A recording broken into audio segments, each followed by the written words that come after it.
Okay, now what I intend to do is if someone sends me through a private message, I go through the private message without saying who sent it and try and break down to the best of my ability within the short duration of time of me having, doing a video, my point of view.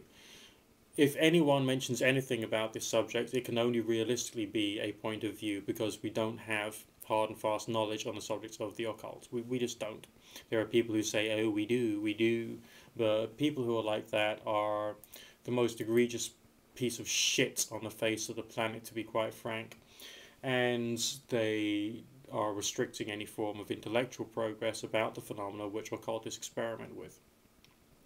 So I'm going to go through this private message and I'm going to apply my thoughts and reasoning to it. I hope that's okay.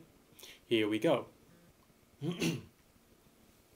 It says, my friends and I used the Ouija board a while ago. We spoke to several spirits. Everything was going good until we decided to go to my friend's sacred room. He uses the room for meditation, and he figured it would be a good spot in his house due to the high energy there. In that room, we lit a candle, incense, and propped up the board on a tray used to hold TV dinners. After contacting a couple of different entities, we contacted a rather curious spirit. Starting off, we asked it if it was from the sun or the moon. The planchette pointed towards the sun, and at no point did it run backwards through the numbers or letters. After a few rounds of basic questions, how old are you from around here, and so on, my friend got serious. Ouija, is there any malevolent spirits in this home that wish to harm us? The planchette pointed towards yes. The next question was, is there anyone in particular thereafter? Once again, writes to yes. Is there anyone in... Sorry. I'm positive that there was no human error involved in this. We're all complete believers in the occult and the afterlife, so to muck up the results of this would be ridiculous. With the candle flame going wild and the smoke from the incense hovering in a big cloud of wisps, there was circulation in this room. The planchette creaked ever so slowly across the board. At the end of its journey, it quickly turned and pointed towards him. I could tell he was on the verge of tears. He had anger problems since he was a little kid and feels like that every day, and he gets a little less sane. So we saged the house, namely using sage smudging incense, and gave the board to our friend Tony, who puts it in his closet and hasn't reported any new activity. We believe this house is a host to the spirits of a little girl, but I digress. We feel as if a demon is tormenting him. The spirit said that the evil spirit isn't from the sun or the moon, but it's much, much worse. I think he's been possessed. Have you ever had to deal with something like this? Do you know of any way to fix, or at least to alleviate some of the torment he's going through? Any help at all would be very, very much appreciated. Oh, by the way, thank you for helping me to have the out-of-body experience for the first time. I've tried unsuccessfully for months before your sleep therapy-esque videos facilitated the process. Okay. Alright, well, thank you for that last bit. Not a problem, always glad to be of assistance. I like your story, because your story is well written, it's articulate, it's a very good story.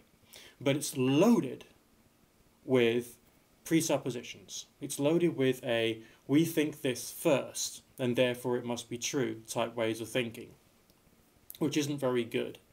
The very fact that you're choosing to do a Ouija board seance with someone who you know has anger issues and gets a little less sane every day, that means you're the one who's at fault. Okay, you've done wrong. If you know someone's mentally imbalanced, you don't introduce them to something which is laden with superstition and fear, which for some people the Ouija board seance is. That's a bad thing to do. Now I will say for the average individual, the fear, the excitement, strange things happening when you're doing a seance, that's part of the fun. But we don't know what any of those things mean, so we've got nothing to be afraid of. Okay, nothing to be afraid of at all. I've seen things and I've experienced things that were freaky as, I mean, seriously. But I'm not at all worried about them. Okay, I used to be when I was in the company of people who tried to fill me full of fear of either their God concept or their interpretation of what spirits were. And no, I'm not talking about Christians here, I'm talking about Wiccans in this particular case. But there were Christians who did the same thing to me as well. But basically, they're all a bunch of lunatics. And, mentally depraved, under-intelligence, Neanderthal scum. So, and the views of people who are like that really don't bother me, because they are the views of the under-intelligent people. The scary thing is that they're the ones who are broadcasting rather aggressively. Because they're broadcasting and writing rather aggressively, any intelligent understanding of what it's like to play around with a good quality Ouija board and to enjoy the experience and just to do meditations and attempt astral projections and the rest of it is totally lost on them, because they're not with the world anymore. They're lunatics. They're sitting there terrified of anything which might be connected to some kind of folk myth. And folk myths are myths. Okay, and a myth is not a fact. So try and get some real perspective there, okay?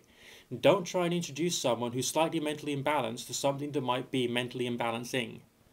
Alright? I'm not saying that the Ouija board is mentally imbalancing, but for some people it can be. And the only way to stop it from being mentally imbalancing is to disbelieve the lies that people tell. Now, you chose a room to do this which has got some kind of meaning to it. Whether it does have high energy there, as you say, is another issue to discuss entirely. But essentially, we have no real way of saying that there is high energy there, apart from the fact that it is a place which you believe has got some kind of supernatural power because it's used for meditation and other forms of religious exercises.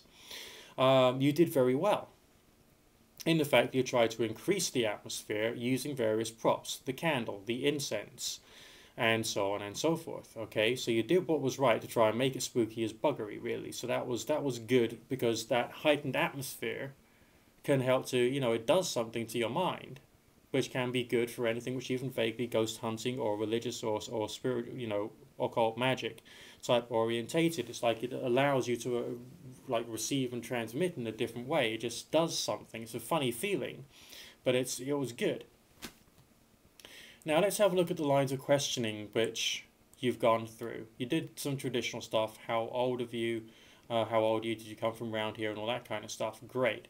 But then why bother to ask a question in this heightened state of atmosphere when you've been doing it for some time, so your mind will have adjusted to the atmosphere and you'd have got more into the experience? Why would you then ask, or why would he then ask, Ouija, is there any malevolent spirits in this home that wish to harm us? Now, you could ask that question if you're afraid. Okay, you ask that question if you're afraid. So you're dealing with someone who's afraid and you ask a silly question. And so you then get an interesting result as a result of the ideomotor effects. Now, you said we are complete believers in the occult and the afterlife. Well, there's the occult and there's the afterlife. They're two different things. And being a complete believer in anything is not healthy. Okay, it's not healthy to be a complete believer. Because we don't have enough information. I can be a complete believer in the force of gravity, yes. I experience it every fucking day. And, that does work, we know that. But when it comes to things of a spiritual nature or a occultist nature, we've got too many questions. So being in a state of complete and utter total blind belief is not healthy. Be skeptical after the experience, okay?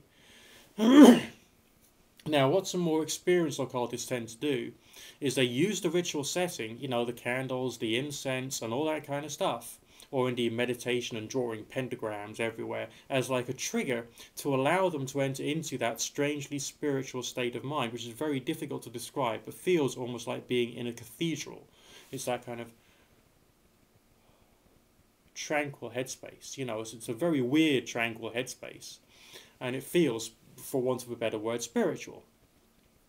So all those things are like props which help you to believe temporarily that you're going into that state whereby you could be talking to spirits. And obviously using a time of day when you're overtired, like the dead of the night, would be a good thing. if if that's what you like. But why be a complete believer in the occult and the afterlife?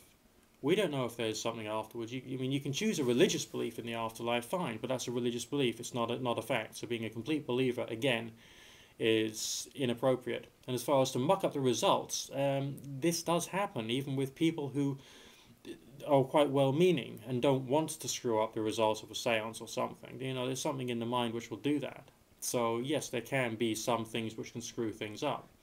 And if your friend was already paranoid, he will want to do something, because I think that paranoia is like a drug. You can want more of it. That's why there's people going back to the Alex Jones channel on YouTube, because they're addicted to fear and paranoia. Okay, so there can be some mucking up with the results, and it could be the sort of psychological self-harm that your friend may have, which is not very healthy or reliable. It's not a good thing. Now, you may believe the house is host to a spirit of a little girl, but that's fine. Some people think like that, and that's not really all that harmful. Now, as far as feeling as if a demon is tormenting him, no, I think he will feel as if a demon is tormenting him, because he has fear issues, as you've already pointed out. And someone who's got fear issues is likely to believe something which is not very good. And you can attempt to, try and rationalize this, that, or the other, but either way, we don't know. You say the spirit said that the evil spirit isn't from the sun or the moon. I mean, why are you asking whether it came from the sun or the moon in the first place? Why didn't you ask if it came from the house 5 doors down? I mean, and who says that it was a spirit which said that? No, it was the result of your fingers on the planchette, which, in inverted commas, said that. And what brought that about, we don't know, and it could easily be something from the deep subconscious mind. So there's questions, not answers, okay? Get that into your head. There's questions here, there's not answers. Have I had to deal with something like this? Yes, I've had all kinds of strange experiences like that, and becoming a trans deist was the best thing I could ever do. A trans deist is someone who seeks the strange experiences but doesn't really bother to ascribe too much meaning to them, because that way lies madness. Okay, so, just relax, remember to breathe.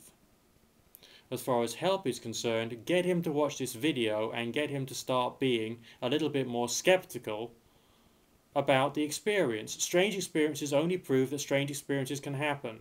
They don't prove that which a strange experience seems to suggest. So you had some strange experiences, but they mean fuck all. Because we don't know what they mean. If we knew what these things mean, we as a species knew what these things mean, then fine. But we don't. And there's no empirical data out there. All we've got is the desire to have more of these strange experiences, which is important because one day, in, 5 centuries' time, science may wake up to the fact that consciousness is interconnected and all the rest of that kind of groovy stuff. Which might well be the case, and some of my personal experiences suggest that. But does it necessarily mean to say that's right? We don't know. Too many questions, not enough answers. So don't try and believe in an answer. Please stop trying to believe in an answer prior to actually getting somewhere with your analysis. And I don't think you have got somewhere with your analysis, because you're approaching this from an almost theistic, religious belief point of view, which is not healthy. Okay? It's not good for you to think that way. Alright? There are questions. There are not answers. It's important to ask the questions, and it's important to have the experiences that makes you want to ask the questions, but the very fact you've got a question to ask does not mean to say you got the answer. Okay? I know there are people on YouTube who say, yeah, well, why has this happened? Well, why has that happened?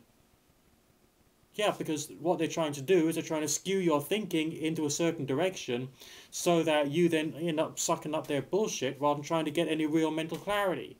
So I'd like to, yeah, I mean, by all means carry on doing Ouija board seances, but I want you to change the way you think about these damn things, because otherwise you can drive yourself nuts, and your friend is obviously, like, in